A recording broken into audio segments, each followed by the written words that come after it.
भगवती काली के रूप भेद असंख्य हैं। तत्वतः सभी देवियां योगिनियां आदि भगवती की ही प्रतिरूपा हैं।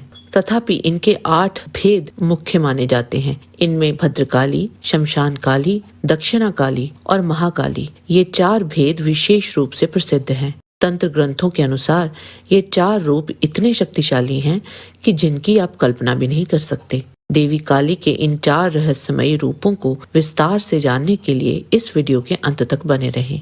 अगर आपको ये वीडियो पसंद आए तो इसे लाइक और चैनल को सब्सक्राइब अवश्य करें। इससे हमें और भी अच्छा कार्य करने की प्रेरणा मिलती है।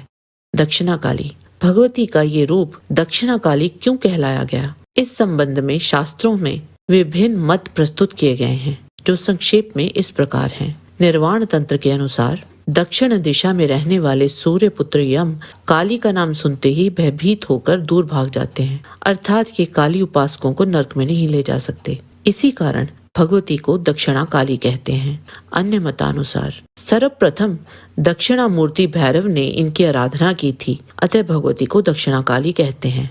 गुह काली, भद्रकाली, शमशान काली तथा महाकाली, ये चारों स्वरूप भी प्रकारांतर से भगवती दक्षिणा काली के ही हैं। यदि श्रद्धा भक्ति पूर्व भगवती के मंत्रों का साधन किया जाए तो साधक को चतुर्वर्ग की प्राप्ति होती है। अंत में भगवती का सामुज्य भी प्राप्त होता है। जो साधक काली की उपासना करता है वह वाक सिद्धि प्राप्त करता है। उसके शत्रु केवल दर्शन से निर्बल हो जाते हैं। दक्षिणा काली की संपूर्ण साधना साधक को अद्वितीय तेज, सिद्धि और मोक्ष प्रदान करती है।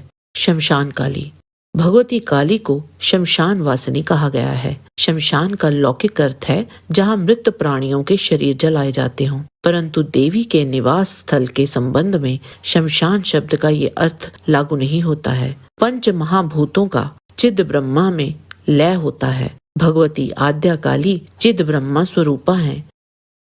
जिस स्थान पर पंचभूत अर्थात पृथ्वी, जल, वायु, तेज और आकाश लय हों वही शमशान है और वहीं भगवती का निवास है।